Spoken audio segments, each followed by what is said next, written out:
From Lagos, Nigeria, this is News Central. I'm Felicity Ezewike. The top stories tonight. More tributes as federal government declares public holiday in honor of former President Muhammadu Buhari, slated to be buried Tuesday. Court bars Rivers sole administrator from inaugurating newly appointed members and chairman of State Services Commission.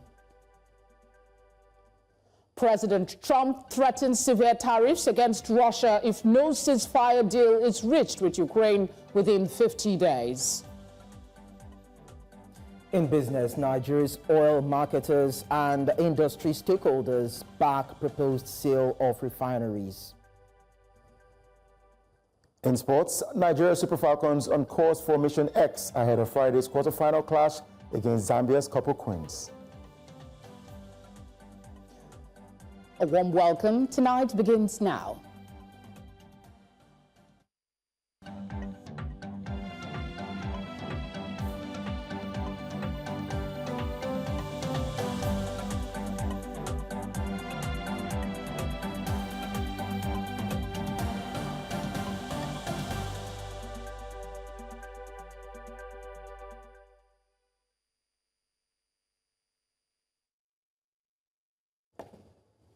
Thank you for being here. The federal government has declared Tuesday, July the 15th, a public holiday to honor the late former President Muhammadu Buhari. Buhari died on Sunday at a clinic in London, United Kingdom. The public holiday is in addition to the 7 days of national mourning earlier declared by President Bola Tinubu.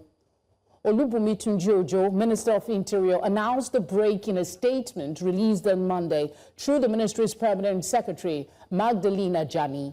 The minister said the holiday is a gesture of respect for Buhari's contributions to Nigeria's democracy and development. Meanwhile, the Special Federal Executive Council FEC meeting in honor of former President Muhammadu Buhari has been postponed. The emergency session, summoned by President Bola Tinubu, was initially scheduled for Tuesday. The postponement is due to a clash with a state funeral for Buhari, which will be held in Daura, Katsina State on the same day. Special advisor to the president on media and strategy, Biya Onanuga, said the remains of the former president will arrive in Nigeria tomorrow afternoon. Buhari died on Sunday in London after a prolonged illness. As more tributes pour in, a former Lagos State Governor, Akinwumi Ambode, has also paid tribute to late President Muhammadu Buhari, describing him as a statesman who embodied integrity, patriotism, and a commitment to national unity. Ambode recalled Buhari's support for Lagos State during his administration, highlighting his visionary leadership and dedication to fairness and equity. He noted that Buhari's actions reflected a deep appreciation for the state's strategic importance and a genuine desire to see every part of Nigeria thrive.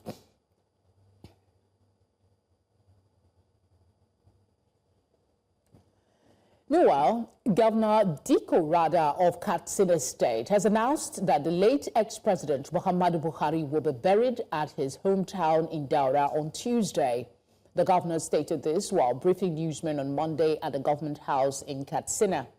The governor said the decision followed consultations with the family and people around in London, noting that the former president's corpse will arrive in the state 12 p.m. on Tuesday, with the burial following at 2 p.m. in Daura.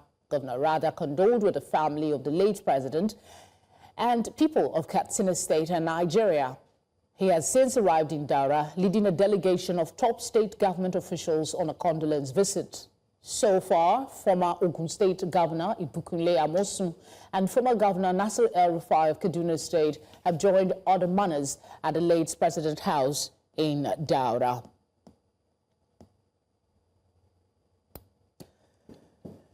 Let's now cross live to my colleague Jamil Mabai, who has been in Daura, the hometown of late President Muhammadu Buhari, a very beloved town of the former president.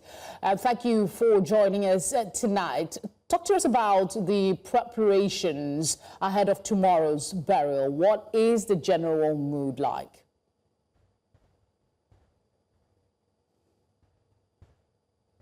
The preparation, like you said, this afternoon, the Governor Dukorata, in company of Kaduna State, former Governor of Kaduna State, Rufai, and Amosun were in Daura, where they went around to find a befitting place where the burial prayers can take place, and also within the presidential residence, they have identified a certain area where the president will be buried. And also, the mood has been that of grief and pain, although some of the families are yet to arrive in Daura, but by tomorrow latest, most of the family, or virtually all the family members, will be in Daura, and all other guests from the federal government, state governors, and other people from different parts of the state,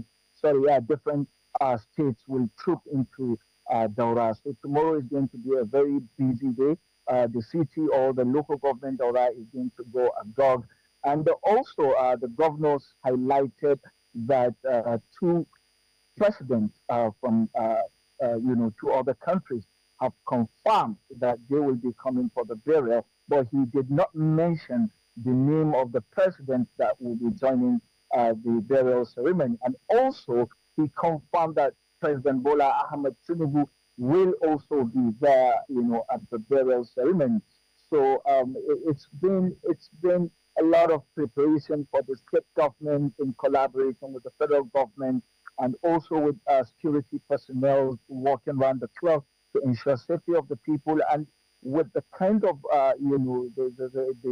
the kind of guests that will be coming tomorrow. I know the security is going to be very tight, and but for the family, it's another pain, another day to remember that their father, their son, their uncle is no longer with them, and it's going to be a very sad day for the family as well. Would expect more presidents to be at the burial, both former and current presidents. But let's hear who among the family members or clansmen you have been talking to. Any other information, aside what you've shared, coming directly from the family? And you can add to that some of the big names. We know that former governor of Kaduna State is already on the ground. Are there other names that are stood out for you as well? Yeah, former Kaduna State Governor also, was on ground, Bella Masari, and the former Aviation Minister was also on ground.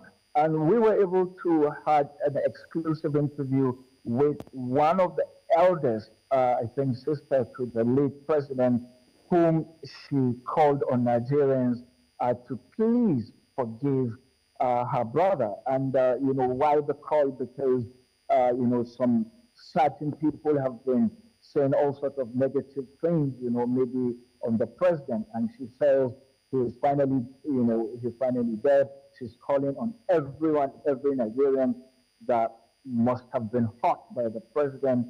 She's calling on them to please forgive the president. We're working on that particular video from her. It will be ready any moment from now.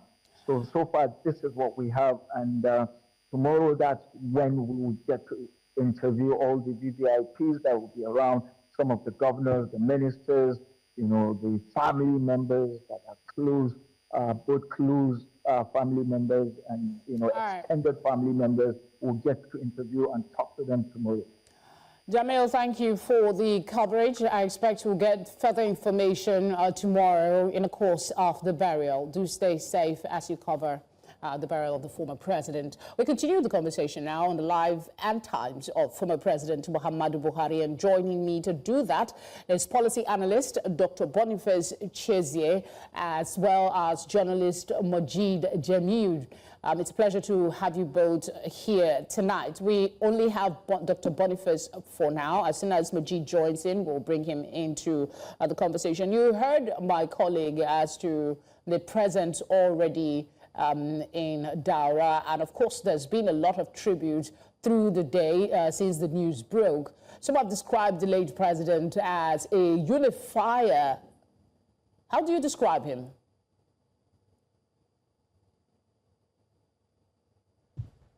Okay, thank you very much for having me. Well, incidentally, I came close to being on this cabinet. You know, I have a boss, Alhaji Mutalab, who was my boss at UBA and has given me my papers. Now I came out, I was in fact shortlisted to be a minister.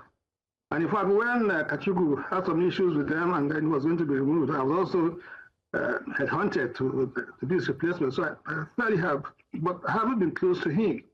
But I see him as somebody from a distance, you know, somebody who is Spartan. Spartan in the sense that he doesn't look like somebody who is materialistic. That's what definitely you get that impression. It's also feel. You think also that he's somebody who's a bit stern. And so you take that, but then if you go beyond that, he looks like somebody who's laid back. So he's laid back, and so to that extent, it means that, you know, some of the responsibilities he had, you know, so you wonder to what extent he was on top of responsibilities. Because you can have ministers, you can delegate to them, but then you should, you still, ultimately, you are accountable. And so there are some issues. So for instance, if you take when he was elected, after his election, and how he took such a long time to appoint his ministers, and when he was even interrogated and asked who pressurized him, and he said ministers are just noise makers, that those who did the work are the civil servants. And it took him quite a long time. He was going all over the place. And then, of course, he had also these health issues. I guess you would go for, Doc, I guess you would go for controversial as against unifier if I get where you're headed with your commentary. But let's bring in Majid Jamil, who is a journalist operating here in Nigeria. Majid, thank you for giving us your time. Let's talk about some of former president and now late president, his policies. How much of far-reaching effects would you say they had on the teeming Nigerian populations beyond the controversies of his two-term?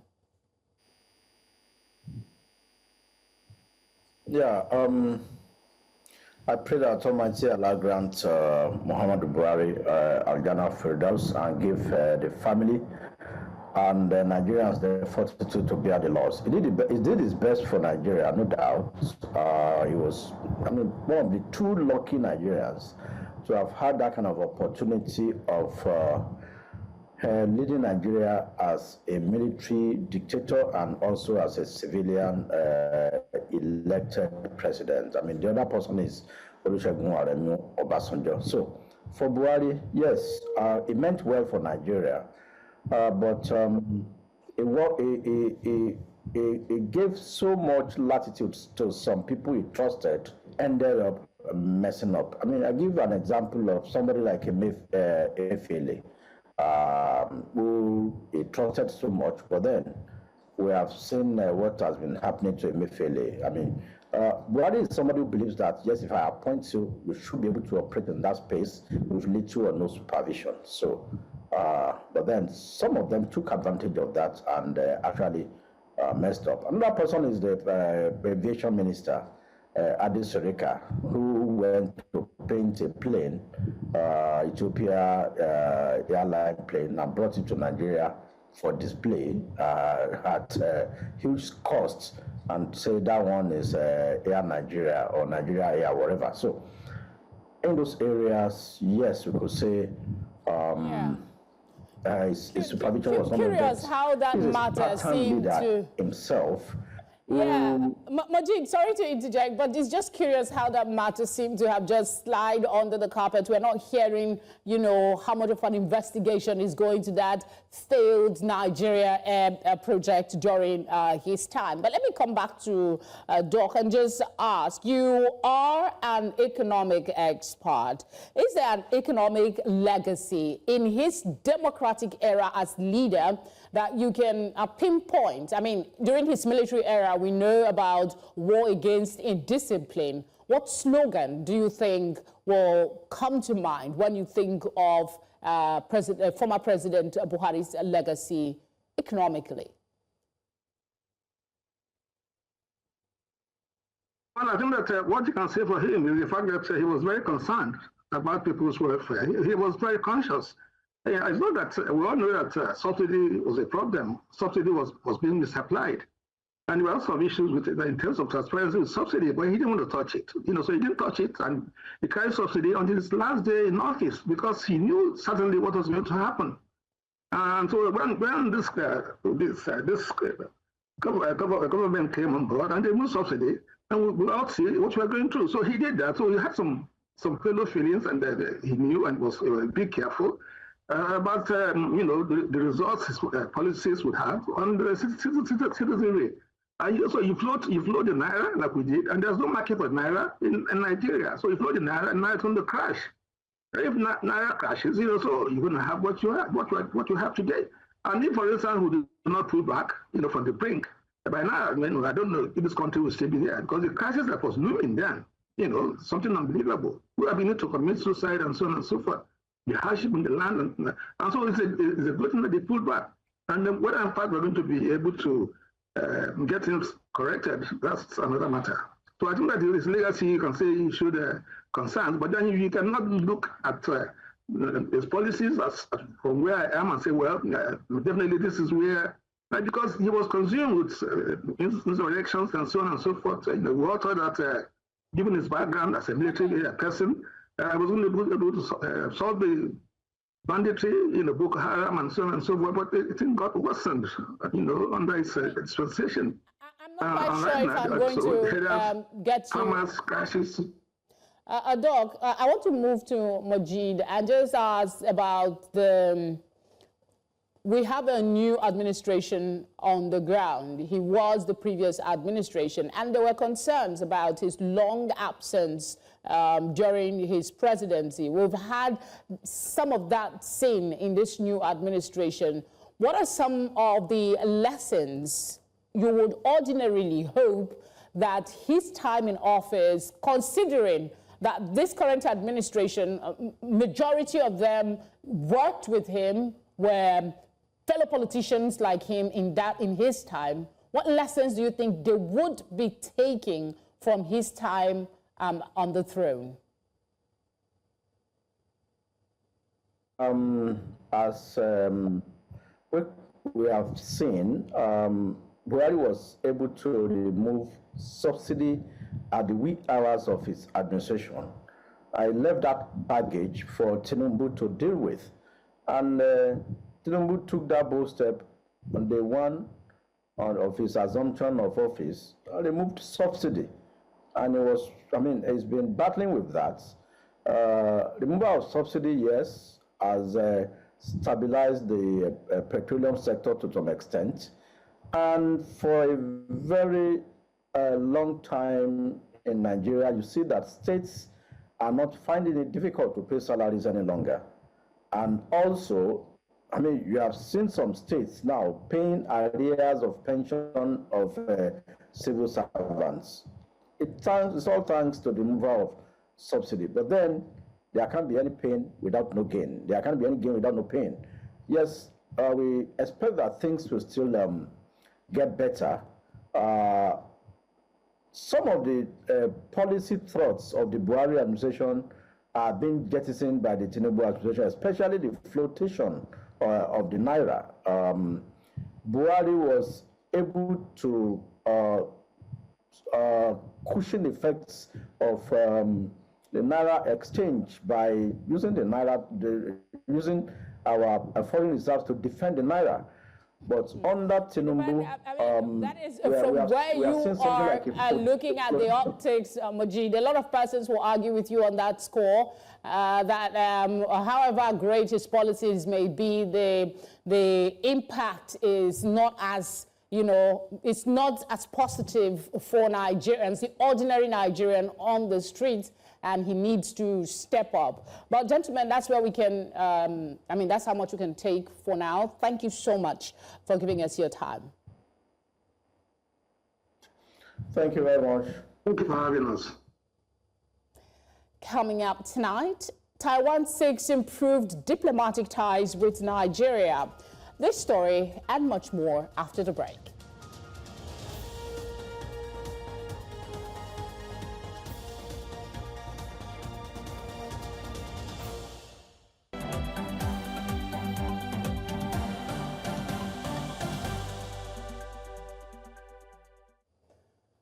You're watching tonight on News Central. A reminder of our top stories. More tributes as federal government declares public holiday in honor of former President Muhammadu Buhari, slated to be buried Tuesday. Court bars Rivers sole administrator from inaugurating newly appointed members and chairman of State Services Commission.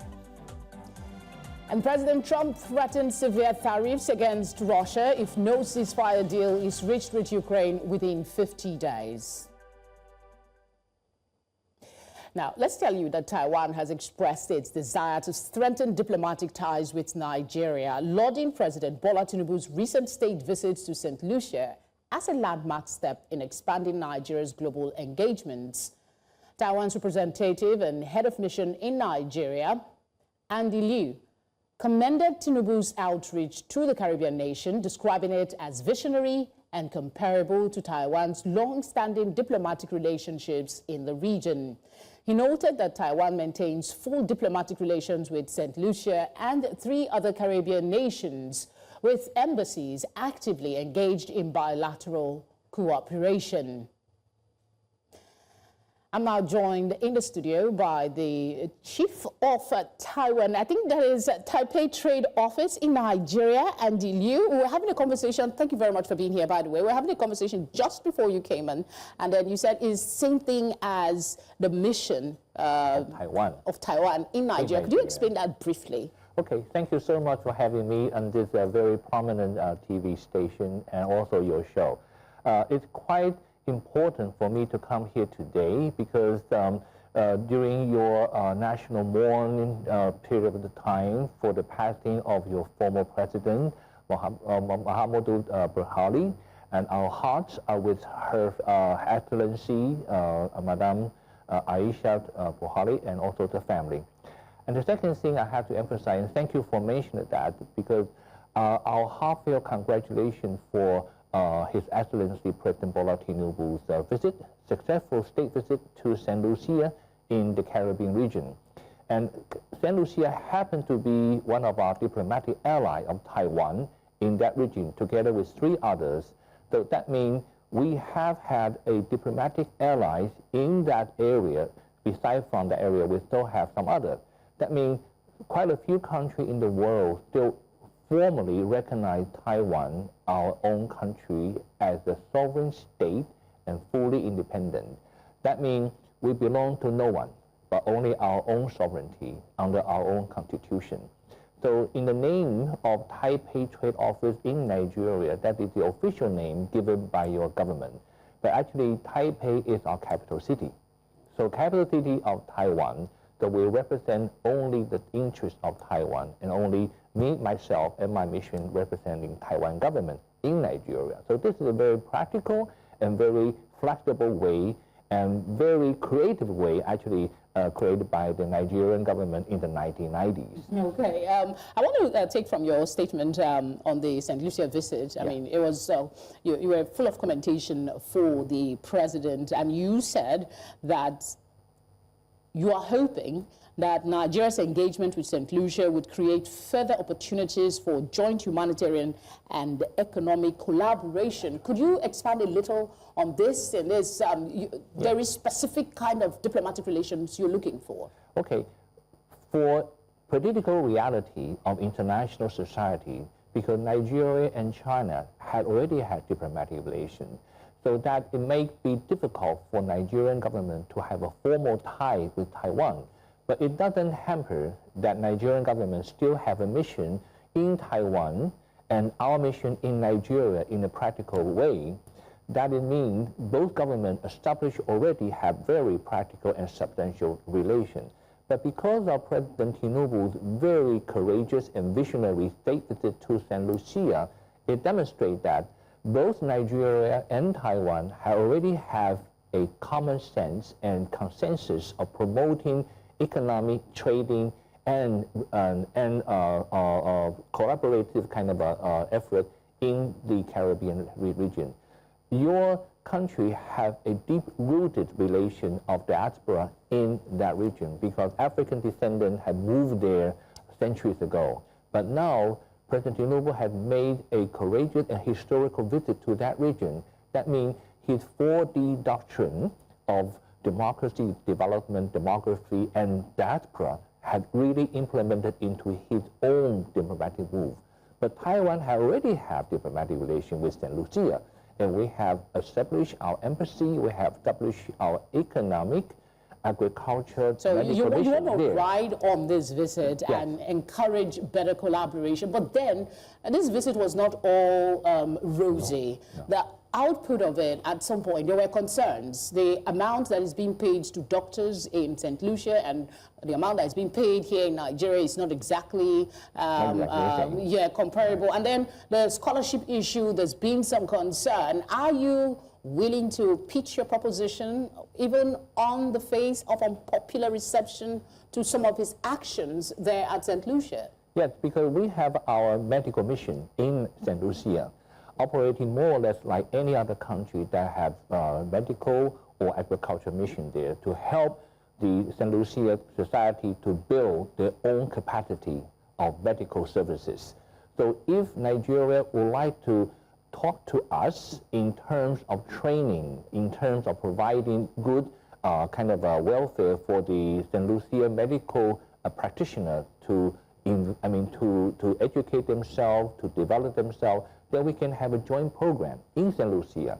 And apart from providing good salary, we have to provide them with good training so that they can grow, that they can develop their own skill, and provide a good service for the people of St. Lucia. That's our purpose. My producer put this question, and I think it's very important. Yeah. Even the U.S. maintains a policy of strategic ambiguity regarding Taiwan, recognizing the one China position, but also selling weapons to Taiwan and maintaining unofficial ties. Yeah. What exactly is Taiwan's backbone in staking a claim to be a strategic Asian partner with Nigeria? Well, in terms of technology, Taiwan owns the best technology in terms of AI. Anything running about artificial intelligence, there's got to be Taiwan technology in there. And we're the most trustworthy strategic partner for the U.S. government in developing anything concerned about AI. Without Taiwan as the backbone of supporting AI, no one can actually survive. So that's why the U.S. have been keeping a very, very close working relation with Taiwan in terms of high technology development. And Taiwan trading model have been regarded by Madame Ngozi Okonjo-Iweala as top 20 trading industrial model in the world. Because Taiwan, Nigeria, US, even China, we are all equal members of the World Trade Organization, all properly under Madame Okonjo-Iweala's supervision. So that means if Taiwan can successfully collaborate with the US, Taiwan can still collaborate with Nigeria in terms of industrial development, in terms of social development, because Taiwan has no natural resources. We envy Nigeria so much. You have all the natural resources that we don't have, but you have no natural disasters that we have. We have volcano, typhoon, tsunami, and earthquake. So if Taiwan can survive and keeping alive so well in developing ourselves, and our illiteracy is less than 2%. We educate people generation after generation. We have people to read and write and to work. So this is how Taiwan develop ourselves. And Taiwan can be a very useful reference or model for Nigeria as non-oil economy. This is how we educate ourselves and develop ourselves, actually. What has been your interaction with this administration that, aside this visit to St. Lucia, that encourages this optimism that there's a possibility that this administration will recognize you here in the capacity you seek? Right. When His Excellency President Tinubu making his presidential campaign in November 2022, he openly declared that he would like to make the southeast of Nigeria become Taiwan of Africa. He didn't say any other country, but specifically Taiwan, and not just for Nigeria, but for the whole Africa. That means in his mind, Taiwan can be a very good referential model for any part of Nigeria to develop. And Taiwan can be used as a good example of putting people into good education, women empowering, youth capacity building, and also develop technology. So if Taiwan can be successful, and a little island with 23 million people, any state of Nigeria can also be successful because you have all the natural resources we don't have, and you have 36 states. Every state has its own specialized technology or kind of development requirement. Sure. So we can be a very good reference model. We do not seek a breakthrough in any of the diplomatic terms, but just to strengthen what we have now between Taiwan and Nigeria can be useful. Well, we look forward to what this administration will say, and that collaboration will be helpful. Thank you very much for being here. Thank you so much for having me. Thank you so much. All right. Still ahead, Cameroon's 92-year-old President Paul Biya declares for another term in office. Wait for the details after the break.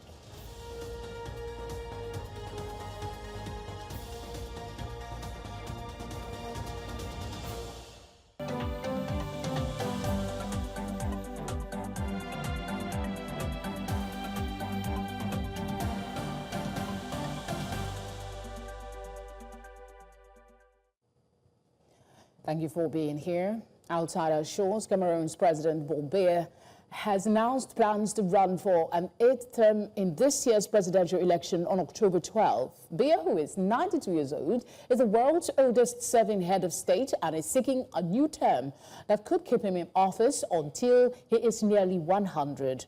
He came to power more than 4 decades ago in 1982 when his predecessor resigned. He made the announcement in Post on X on Sunday in both French and English. His health is a subject of frequent speculation, most recently last year when he disappeared from public view for 42 days. His re-election bid had been widely anticipated, but not formally confirmed until Sunday's social media post. President Donald Trump has threatened Russia with steep tariffs and announced a rejuvenated pipeline for American weapons to reach Ukraine. This move hardens his stance towards Moscow after months of frustration about unsuccessful negotiations for ending the war. President Trump made the announcement during a meeting with NATO chief Mark Rutte while expressing his displeasure with Russia. Trump said he would implement severe tariffs unless a peace deal is reached within 50 days.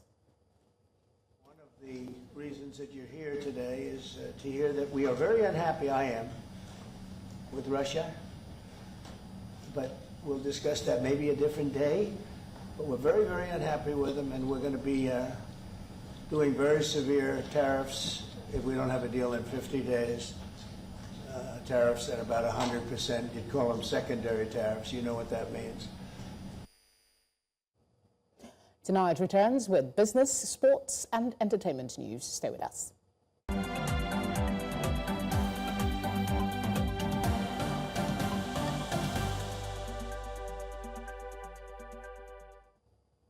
Business news is up. Lekon is here.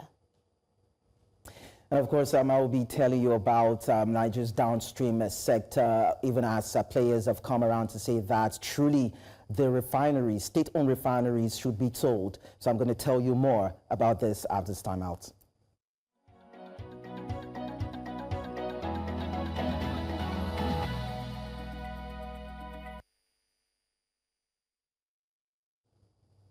Oil marketers and industry stakeholders have backed the proposed sale of Nigeria's refineries, calling for transparency and inclusiveness in the process. The Port Harcourt, Warri and Kaduna refineries, which have consumed trillions in rehabilitation, remain underperforming. Industry leaders argue that privatization will introduce competition, better pricing and end inefficiency. Stakeholders, including the Petroleum Products Retail Outlets Owners Association, warned against politicizing the sale, while experts stress that the government should focus on long-term benefits and not be swayed by short-term financial gains. We also tell you that U.S. imports of Nigerian goods dropped by $527 million in the first 5 months of 2025, marking a 20% year-on-year decline. This follows U.S. President Donald Trump's 10% tariff on most imports, including a higher 14% tariff on Nigerian goods due to its trade surplus with the U.S. While Nigeria's oil exports were exempt from the tariff, other exports like agricultural and manufactured goods saw a sharp decline. And despite remaining the largest African crude oil supplier to the U.S., Nigeria's overall exports to the U.S. have weakened. And experts warn that Nigeria must focus on diversifying its economy to mitigate trade uncertainties. And looking at Nigerian equities, the NGX All-Share Index rose 0.43% to close at 126,689.54 points as market capitalization appreciates to 80.14 trillion naira, a robust ascendancy from 75 trillion naira that we tracked last week, indicating some renewed buying interest across all sectors. And talking about the sectoral performance, well, the banking index led the market with a strong gain of 1.88%. However, the insurance index declined slightly by 0.42%, reflecting cautious sentiment in the segment. Oil and gas index posted a marginal uptick of 0.03% with subdued activity despite stable crude prices. Consumer goods index saw the steepest drop, shedding 1.73% amid sell-offs in bellwether stocks. Meanwhile, industrial goods recorded the highest sectoral advance, climbing 2.27%, bolstered by gains in cement and manufacturing majors. And that's it on business. I am Likon Onobanjo.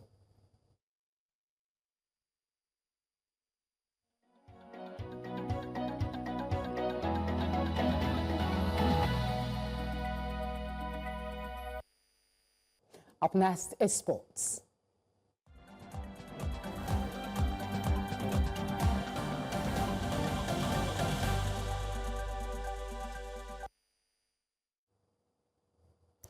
And in sports, the Nigeria's women's national football team, the Super Falcons, remain convinced that they are on track to win a record-extending 10th Women's Africa Cup of Nations title. The Super Falcons were held to a goalless draw by Algeria in the final Group B match of the ongoing tournament on Sunday, but of course they qualified for the knockout phase as group winners. The team are in high spirits as they look forward to Friday's must-win quarter-final encounter against Zambia's Copper Queens. And loss. Each time we go out for a game, our expectation is always to win. That we didn't win, we're not happy about it. But that's the way it is meant to be. We can't change anything. The game is done and dusted. Thank you. The team it has not gotten to the level that we expect, and we'll continue to work because there are areas that we know, we have noticed that we still need to work on.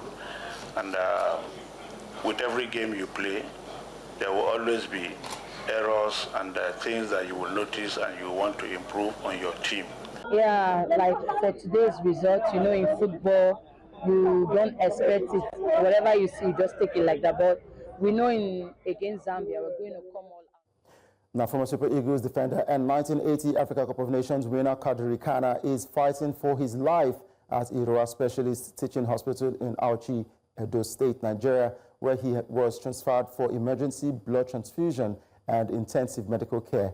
The 68-year-old ex-international, who was a member of the Green Eagles squad that won Nigeria's first AFCON title in Lagos 44 years ago, is in critical condition and requires urgent medical intervention to save his life. Ikana was a key figure in Nigerian football during the late 1970s and early 1980s as a defender for both club and country. The alarm was raised by his ex-teammate, Segun Odegbami, who is calling on the country to come to his aid.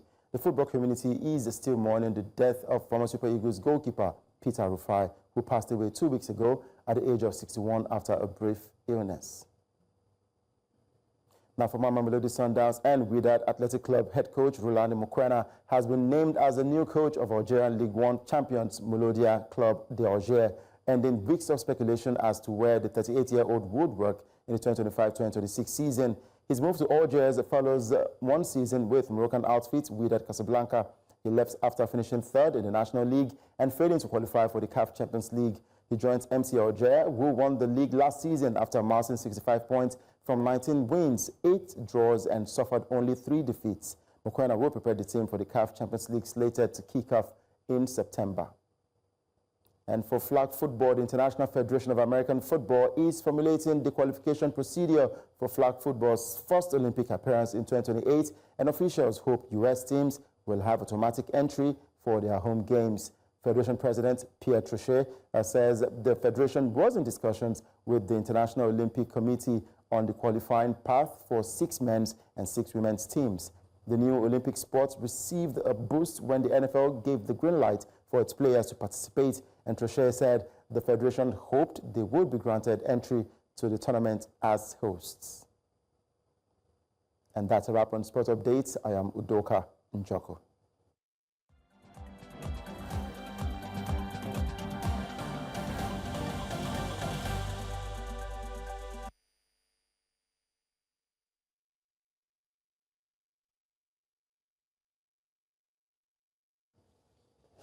Sam Gandhi's here for the latest entertainment stories. What are we looking at, Sam? Well, the court has concluded that there is no foul play in the death of late Afrobeat singer Mohbad. So I guess I'll bring you all that updates and a lot more right here in entertainment.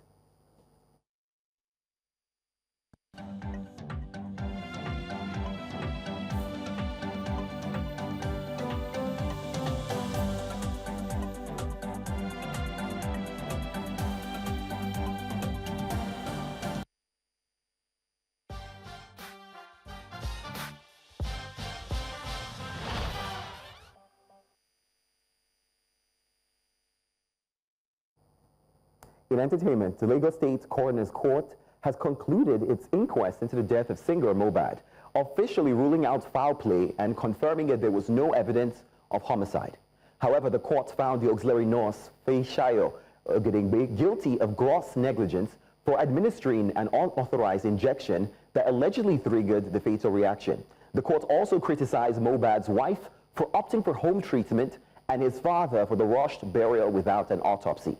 Mohbad's father, Mr. Ilerioluwa Aloba, has now spoken out, recounting his son's final moments in an emotional interview with Very Dark Man.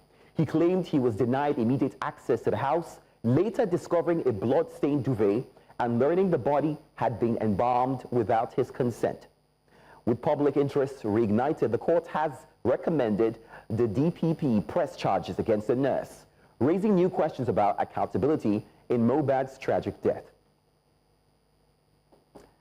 This one's still sad for a lot of people. I mean, Mohbad passed at the age of 27, and September will make it 2 years since we lost, you know, the incredible star. It's still very hard. Let's hope for some justice in this matter. I hope this encourages most people to know that, you know, like they say, go to the hospital. Make sure that you're not just getting a quack doctor or using, you know, any medication, because your life is absolutely, your life is important. Let's move from that one. During a July 10th station head live stream, Nicki Minaj revealed that she turned down an invitation to join the Recording Academy's board, an offer that was extended ahead of the release of her Pink Friday, the second album, in 2023. Now, though she acknowledged it was a very, very kind gesture, she said, and I quote, "My integrity couldn't allow me to sit on the board of something that made absolutely no sense to me and to anyone that understands." Now, her question was, why would I be sitting on the board if I don't have a Grammy? Now, this is a subtle reference to her 12 Grammy nominations and 0 wins. The drama runs deeper than just awards. Now, Nicki's Grammy frustration dates back to 2012 when her bold Roman holiday performance faced pressure to be pulled following Whitney Houston's death, a moment she says secured her trust in the Academy. Now, she's also been vocal about alleged industry paybacks. Just days ago, she set the internet ablaze with tweets aimed at Jay-Z, Rock Nation, and Megan Thee Stallion. Entertainment is fun, but it's also very controversial. I mean, if it is not one thing, it's the other. It gives me a headache. Seriously. Well, I'm not surprised that she refused to join the board. I mean, she should have a win. She's Nicki Minaj. I think so. Well, I guess only time will tell. Maybe she'll win a Grammy soon, or maybe not. This might make it better or worse for her. But those are the biggest stories in entertainment. I am Sam Dandy.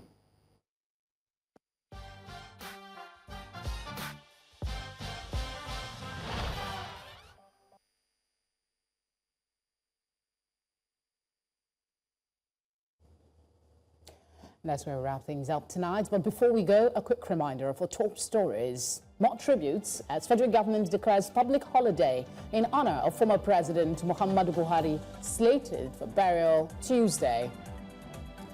Court bars River Sole administrator from inaugurating newly appointed members and chairman of State Services Commission. And off our shores, we brought you news that President Trump has threatened severe tariffs against Russia if no ceasefire deal is reached with Ukraine within 50 days. We do like to hear from you. Send your eyewitness report to the number showing now on your screen, or you can follow us at all our social media platforms at News Central TV. You can watch News Central live on DSTV channel 422, GoTV channel 23, Star Times channel 274, Avo TV, and on YouTube. As always, thank you very much for being here. Have a good night.